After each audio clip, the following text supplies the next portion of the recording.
Vamos a empezar con un pequeño casito que tuvimos tiempo atrás.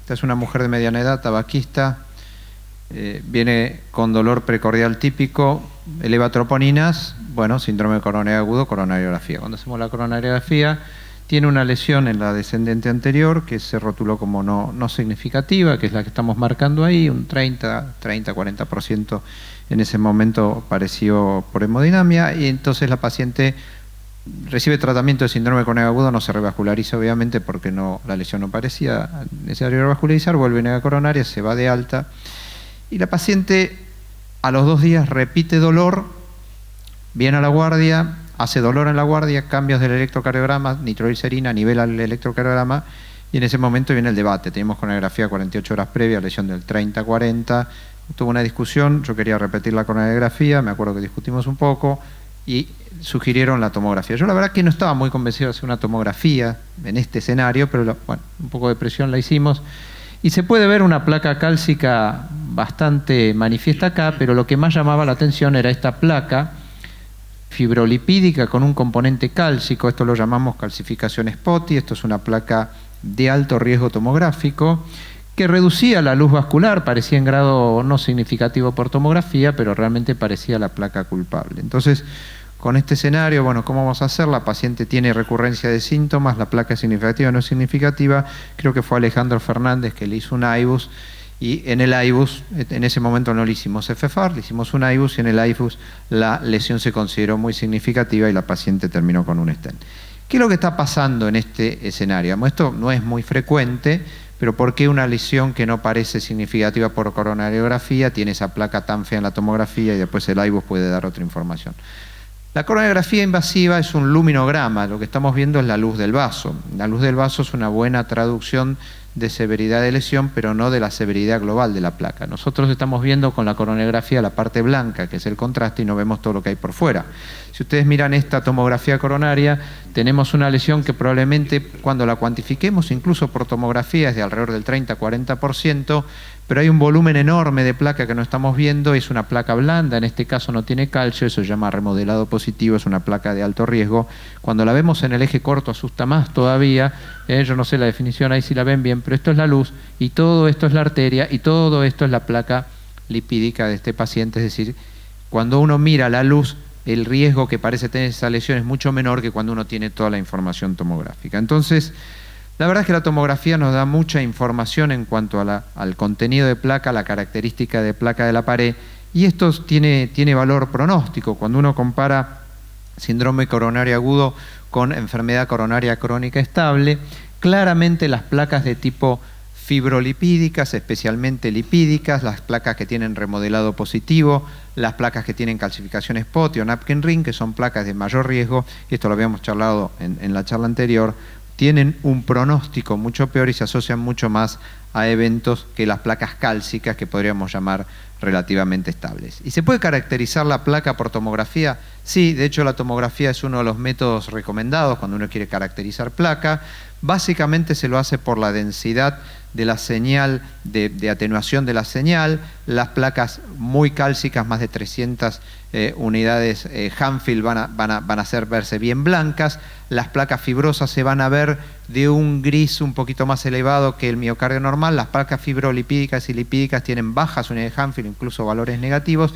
Y entonces hay software, este es uno de los software que se llama SurePlaque, pero hay cada vendor tiene su software, nosotros usamos Toshiba, nos permite marcar la lesión y además de la severidad de estenosis, que en esto la tomografía, vamos a charlar, no es muy exacto todavía, podemos cuantificar severidad de estenosis, pero hay mucho error en esto, pero sí podemos cuantificar bien cómo es la placa y las características de la placa. Entonces, como pueden ver acá, en base a las unidades Hanfield, tenemos las placas de tipo lipídicas, las placas de tipo fibrosas y las placas cálcicas. Y en general un paciente no es que tiene una placa, tiene una combinación de componentes dentro de la placa y podemos cuantificar si es una placa predominantemente cálcica, predominantemente lipídica, cuanto más contenido lipídico, cuanto más remodelado, placas de mayor riesgo. ¿Esto tiene alguna correlación con estudios invasivos como el IBUS o el OUCT? Sí, hay estudios que han comparado, esto es un metaanálisis de muchos pacientes que, como pueden ver ustedes, cuando uno compara área luminal,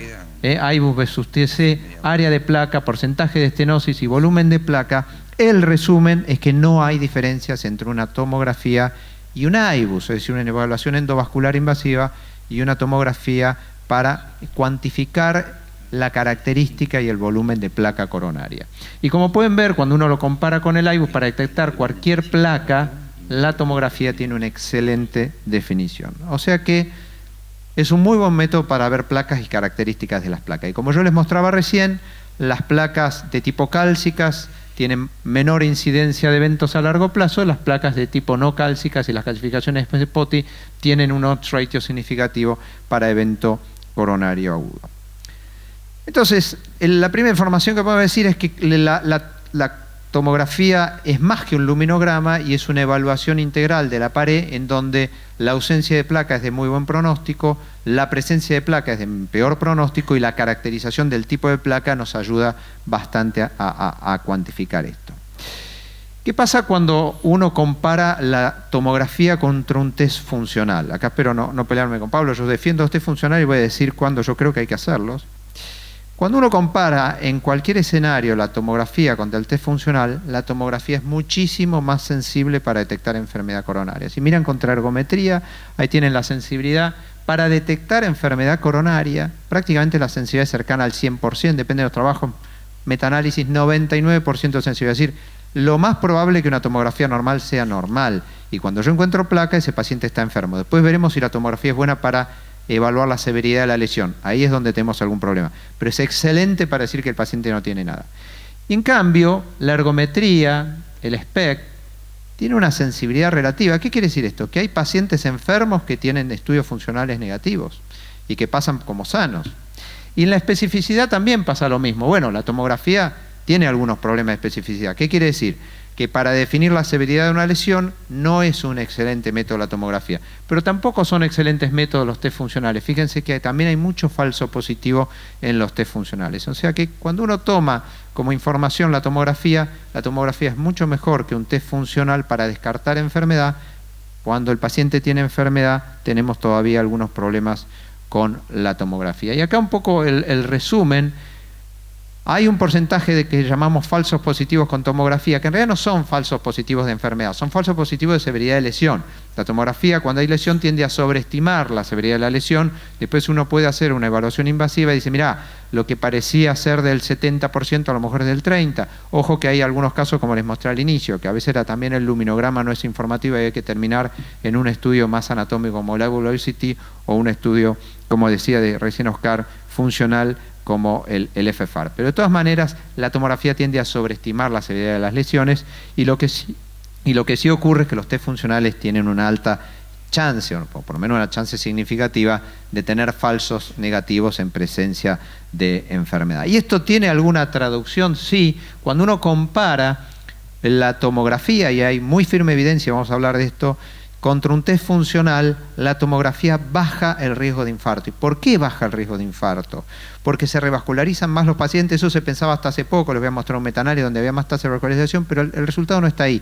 Es que cuando yo hago una tomografía, detecto la enfermedad subclínica, detecto la presencia de placa y trato agresivamente al paciente. En cambio, ese paciente puede ser un verdadero negativo de test funcional porque realmente no tiene isquemia, y ahí es donde está el falso negativo. No es un falso negativo de que el paciente tiene una lesión del 90 y no lo vio, es que a lo mejor tiene una lesión del 30 y no tiene que dar isquemia. Entonces es un verdadero negativo para isquemia, pero es un falso negativo para enfermedad. Es un test funcional que me dice que el paciente no tiene isquemia, pero no me dice que tiene enfermedad. Y esos pacientes no se tratan. Y esos son los pacientes que después tienen eventos. Por eso la tomografía ha bajado la incidencia de infarto de miocardio, porque los pacientes reciben mucha más prevención secundaria cuando yo veo la lesión que cuando tengo una prueba negativa. Aunque alguien me diga, pero es un verdadero negativo, porque la lesión era del 20, sí, pero tenía enfermedad coronaria y por supuesto el test no lo iba a detectar. Entonces, ¿qué mostró este metaanálisis? 13 trials, antes del Scott Trial, metaanálisis de todos los estudios que comparan test funcionales contra tomografía. ¿Bajó el riesgo de muerte? No. Pero ¿qué es lo que baja? El riesgo de infarto, por lo que yo les acabo de comentar. En este metaanálisis, y esto no se reproduce en Scott Trial, esto es muy importante decir, en este metaanálisis hay más estudios de coronariografía y más procedimientos de revascularización. Entonces lo que se decía era, la tomografía baja la incidencia de infarto porque los pacientes que se descubre enfermedad se estudian más, se revascularizan más. En realidad vamos a ver que el Scott Trial, que se acaba de publicar hace poco, no muestra eso, y eso también es muy importante. En realidad la baja de mortalidad, la baja de incidencia de infarto es por mayor tratamiento médico y más agresivo. Acá está la mayor incidencia de revascularización, pero también en este metaanálisis el mayor uso de aspirina y el mayor uso de estatina. ¿Qué pasó con el Heart Trial? Esto es un estudio que se hizo en Reino Unido. Los pacientes que venían con dolor torácico se los randomizaba a tratamiento convencional versus tomografía. No eran dolores torácicos agudos, no eran pacientes con síndrome coronario agudo, no es el escenario de la guardia, es el escenario del paciente que va a la consulta ambulatoria, y había dos ramas. Una rama se decía tomografía de entrada y a la otra haga lo que a usted le parezca, generalmente test funcional. Ahí tienen un poquito la cohorte, son 4,8 años de seguimiento, más de 20.000 pacientes años, una información muy rica, pacientes de edad media, 57 años, la mitad hombres, porque es muy importante, esto es un estudio muy representativo, casi la mitad son mujeres, o sea, está muy bien representada la población que consulta, los factores de riesgo están ahí, y esto es lo importante. Como corresponde a una tomografía, la tasa de enfermedad coronaria previa tiene que ser baja, porque si no yo no debería pedirle una tomografía, debería ir directamente o a un estudio invasivo o a un test funcional, depende del cuadro clínico. Y esto lo vamos a remarcar. Yo creo que la tomografía es un excelente escenario cuando yo no tengo diagnóstico y no tengo alta presunción de enfermedad coronaria. Si ya sé que tiene enfermedad coronaria, yo creo que la tomografía, salvo casos muy seleccionados, no tiene todavía un papel preponderante. Pero miren qué cosa importante, ¿eh? Había un porcentaje de estos pacientes que hicieron ergometría, casi al 85%, y había sido normal en 2 de cada 3. Entonces estamos hablando de que eran pacientes que tenían una ergometría normal.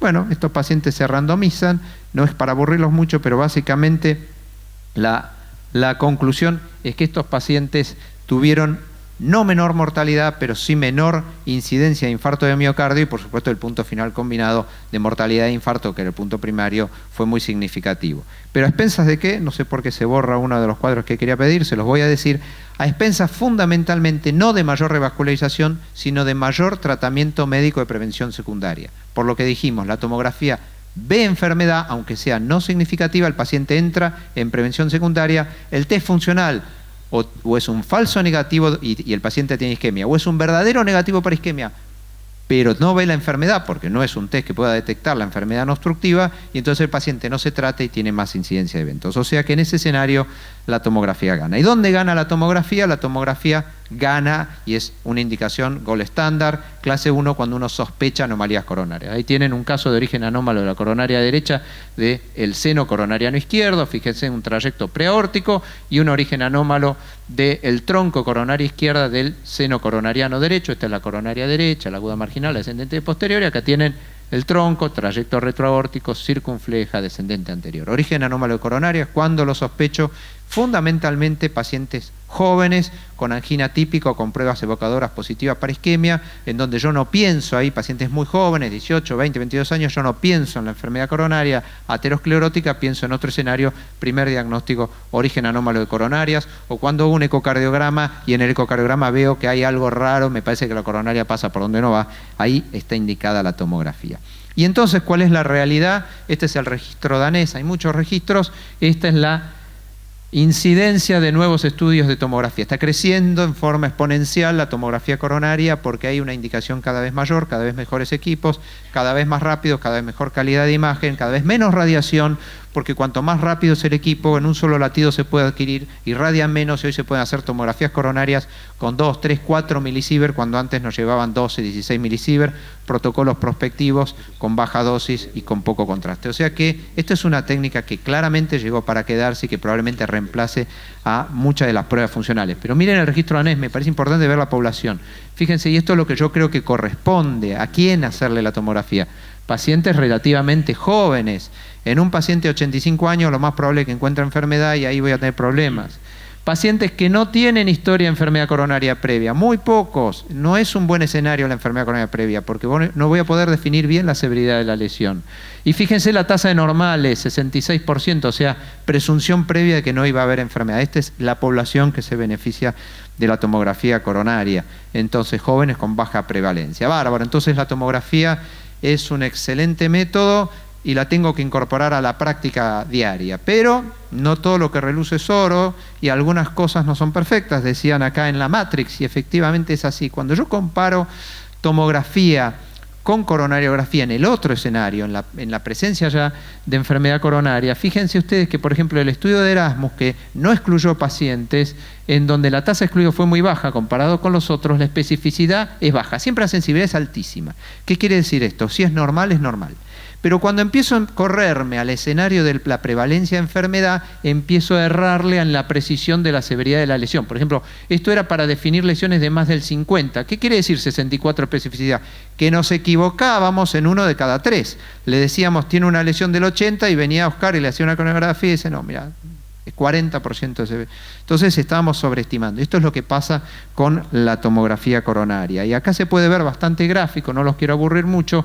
Esto es la comparación de los verdaderos negativos y los falsos negativos, verdaderos positivos y falsos positivos. La tomografía se comporta muy bien en los extremos. Cuando es normal es muy poco probable que se equivoque, cuando el paciente está muy enfermo es muy probable que tenga razón también, pero en el medio es donde tenemos problemas. Lesiones de cuánto, del 30 al 70, 80% por tomografía, podemos estar sobreestimando significativamente comparado con la coronariografía. ¿Y esto cómo se traduce? Cuando yo tengo una prevalencia de por lo menos un vaso en esta población del 68%, o sea, casi el 70% de esta población tenía enfermedad coronaria por angiografía invasiva, la tomografía acertó solamente en la mitad, porque en el 53%, en la mitad, porque en el 44% sobreestimó, que es lo que suele ocurrir, y en un pequeño porcentaje infraestimó. Lo habitual es que sobreestimemos. Entonces, cuando el paciente es un coronario, lo más probable es que acá la tomografía todavía no nos ayude, todavía digo, porque estamos caminando un camino cada vez más interesante. ¿Y cuáles? Algunos ejemplos. ¿Cuándo nos sale mal? Porque estos son pacientes de todos los días de nosotros, que los hacemos y que nos da dolores de cabeza, porque no, ustedes nos piden una tomografía y cuando decimos, tiene esto, está todo bien, pero cuando no podemos dar conclusiones nos ponemos muy nerviosos. Por ejemplo, este es un paciente que pide la tomografía coronaria, el paciente tenía dolor, cuando hacemos la tomografía sale todo movido, tiene enfermedad. Pero ¿quién puede definir la severidad de las lesiones acá? Acá están los ejes cortos. ¿Qué pasó acá? ¿Por qué está tan movido? ¿El paciente tuvo buena apnea? Sí, miró el pulmón está quieto, o sea, no, el paciente no respiró. ¿Con qué frecuencia se hizo? Con 60. ¿Qué tomógrafo usaste? Un 320. ¿Y qué pasó? El paciente tiene derrame pericárdico moderado, ¿ven? Entonces, cuando hay derrame pericárdico, el corazón está flotando en el líquido y no se va a quedar quieto, por más que el paciente no respire, esté bradicárdico, esté beta bloqueado y se quede quieto, porque el corazón está flotando. ¿Y cuánto se puede mover un corazón en un pericardio? 1, 2, 3 milímetros a lo mejor. ¿Cuánto mide una coronaria? 3, 4 milímetros. Se puede desplazar 100%, se me puede desplazar un 50%. ¿Se entiende? O sea, un vaso de 3 milímetros que se mueve, 2 milímetros se me movió el 70% y sale todo movido. Entonces, en presencia de derrame pericárdico, las cosas no salen bien. ¿Qué quiere decir esto? Es un método extremadamente sensible a cuestiones técnicas. Pequeñas cosas me anulan el método. Yo ya no veo la luz, ya no puedo definir si tiene lesión severa, no severa, si es una placa del 10. Fíjense que tengo todo borroso, el eje corto no se ve nada. ¿Qué otro escenario tengo con frecuencia? La presencia de calcio, mucho calcio. Esto se llama efecto Blooming. Donde hay calcio, no sé qué pasa alrededor. No es sombra, porque no es exactamente sombra. Pero lo que produce es una severa atenuación de la luz del vaso, donde me parece que todo es lesión. Y lo más probable que esto que veo acá, que digo, mirá, acá me parece que esta es la luz, y acá debe tener un 80, y acá debe tener un 100, y debe estar ocluido recanalizado, a lo mejor es así, y a lo mejor no es así, y estamos muy por debajo. O sea, voy a sobreestimar la enfermedad en presencia de mucho calcio.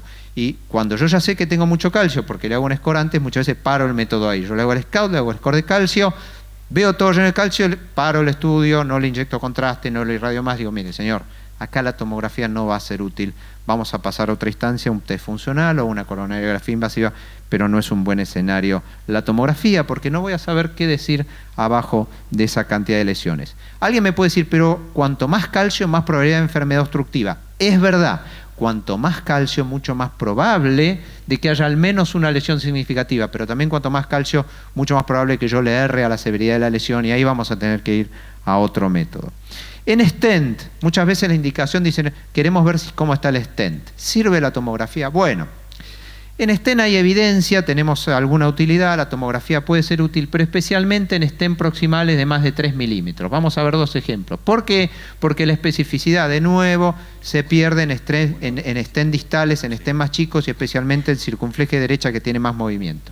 Este es un ejemplo de una paciente que tenía un TAVI, tenía un stent de tronco, la verdad que el hemodiamista se sentía incómodo en volver a meterse en el tronco con un TAVI y dijo: vamos a ver la permeabilidad del stent de tronco. Excelente indicación para la tomografía, porque fíjense qué bien que se ve el stent de tronco, no hay nada en la luz, no hay restenosis, está permeable, no hay ninguna duda. Ahora, cuando voy a la coronaria derecha, medio distal, un vaso de 3 milímetros, que el stent me genera blooming por el metal, la probabilidad de ver algo en la luz, lo único que puedo decir es que está permeable, pero decir que tiene una restenosis es muy complicado y ahí es donde yo pierdo especificidad. En puentes aortocoronarios, ¿sirve bypass previo? Sirve para decir que están permeables y para decir de dónde salen. Muy útil cuando el hemodinamista tiene que buscar un puente, ahorra tiempo. Muchas veces cuando hay una reoperación es muy importante para el cirujano saber dónde están los puentes si tiene que reoperar por algún motivo. Pero la verdad es que más allá de decir de dónde sale el puente, a dónde va y la permeabilidad, la posibilidad de lesión, salvo este caso que quiero mostrar pues salió muy bien y muy lindo, pero la probabilidad de decir lesiones en la anastomosis o lesiones en las nativas es muy difícil, por lo que ya hablamos la presencia de lesión. ¿Dónde puede estar la respuesta? Como venía avisando Oscar. Y bueno, la respuesta a lo mejor no está en la evaluación anatómica exclusiva de la tomografía, sino en la evaluación funcional. Y esto es el futuro que ya está presente. Yo digo futuro porque no está masificado. La tomografía para nosotros ya es masificada. Nosotros hacemos tomografía todos los días, no tenemos problemas. Ahora, FFAR por tomografía todavía es una herramienta en pleno desarrollo que no se puede masificar en el 2019, pero va a serlo seguramente en el futuro. Fíjense los estudios, y es un poco lo que mostraba Oscar. ¿Para qué me sirve el FFAR? En general no me sube de la escala, me lo baja de la escala. Este es un estudio del NXT, 250 pacientes, comparó tomografía convencional con FFAR tomográfico versus gold estándar coronariografía. Tuvo un excelente área bajo la curva, un poquito menor, por supuesto, que el FFAR, pero comparado con la coronariografía, pero mucho mejor comportamiento que la tomografía. O sea que el FFAR fue más próximo a la verdad comparado con coronariografía que solamente la evaluación tomográfica anatómica. El Platform, 580 pacientes, compara test funcional versus el FFAR tomográfico, siempre gold estándar la coronariografía, y cuando uno aplica el FFAR por tomografía, permitió cancelar a 2 de cada 3 estudios que hubieran ido a coronariografía, ya sea por el test funcional o por la tomografía anatómica.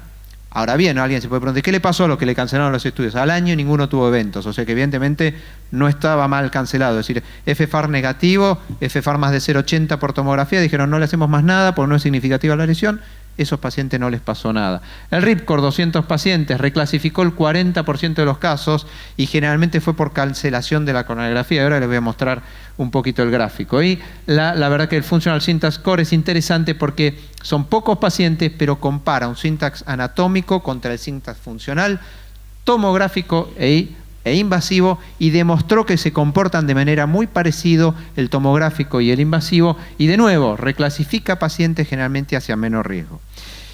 Esta es la experiencia nuestra, es muy inicial. La verdad es que nos contactamos con unos ingenieros que trabajaron en Brasil, ahora se están desarrollando en Mar del Plata. Ellos tienen un software propio, no es el software que está validado en este momento, pero ese software saben que es muy complicado porque uno tiene que mandar el estudio y cuesta bastante caro para devolver el FFAR. Entonces estamos haciendo una experiencia inicial, así es como se ve, ese es un caso nuestro. Diego Pérez de Arenaza, que ya se volvió a Argentina, decidió viajar a Mar del Plata para hacerlo con ellos, a ver cómo salía, trajo la información. Fíjense que es relativamente intuitivo, todo lo que está azul está bien, porque tiene FFAR de más de 0,80, hay un borderline que es lo amarillo, y por supuesto lo que es rojo nos habla de un FFAR de menos de 0,80. En este caso se ve claramente cómo la descendente anterior y un ramo diagonal tienen disminución del FFAR. ¿Y qué dicen los trabajos? Mira, esto era lo que yo les comentaba, anatómico, invasivo o tomográfico. Cuando yo aplico la información funcional, un gran porcentaje de pacientes que eran considerados alto riesgo se achican y un porcentaje que eran considerados bajo riesgo se aumentan significativamente. O sea que la aplicación de un FFAR angiográfico invasivo o tomográfico me permite ver que muchas lesiones que parecían significativas en realidad probablemente no lo sean. Y la verdad que la evidencia dice que esos pacientes que uno le cancela procedimiento no les está yendo mal. ¿Qué dicen las guías? Ya lo dijeron todos, y para resumir, estos son los dos extremos. Yo creo que en presencia de enfermedad coronaria o alta presunción de enfermedad coronaria, tenemos que ir a un test funcional o tenemos que ir a la coronariografía dependiendo del cuadro clínico. Si el cuadro clínico me orienta hacia algo mucho más serio, voy a ir a una coronariografía, si no, a un test funcional. ¿Cuál es el rol hoy de la tomografía? Baja probabilidad de enfermedad coronaria, baja intermedia, en donde yo pienso que no va a tener enfermedad. Es decir, no le pido la tomografía al enfermo, que yo ya sé que lo tiene, ni al que yo presumo que voy a encontrar enfermedad. Se la pido al que presumo que no tiene enfermedad, ahí se desenvuelve muy bien. Si me encuentro con enfermedad, voy a poder reclasificar las cosas en base a la cantidad y a las características de la placa. Entonces, la pregunta es, ¿la tomografía el nuevo patrón oro? Ya dijimos que es mejor que la coronariografía convencional para la evaluación de la pared arterial y que es comparable al IBUS y a la UCT según la evidencia, pero tenemos todavía muchas dificultades para definir la severidad de las lesiones en presencia de enfermedad, en presencia de stent, en presencia de bypass, presencia de mucho calcio, o sea que ahí en ese escenario tenemos una deuda. Así que no es el nuevo patrón oro, pero nos falta cada vez menos y probablemente el FFAR nos va a dar una gran ayuda. En nuestro medio, en nuestro hospital, que hacemos todos los días, ¿cuándo usamos tomografía? Lo dijimos, cuando creemos que el paciente no tiene enfermedad, pero necesitamos descartarla. Ejemplos, mujeres de edad intermedia con dolores incaracterísticos, pensamos que es mucho mejor una tomografía con test funcional. Pacientes con test evocadores positivos que no les creemos mucho, que vienen con un ST pero que es ascendente, 2 milímetros, que no me parece, que quiere correr la maratón. Bueno, le hacemos una tomografía porque la verdad no nos deja muy tranquilos, ni una...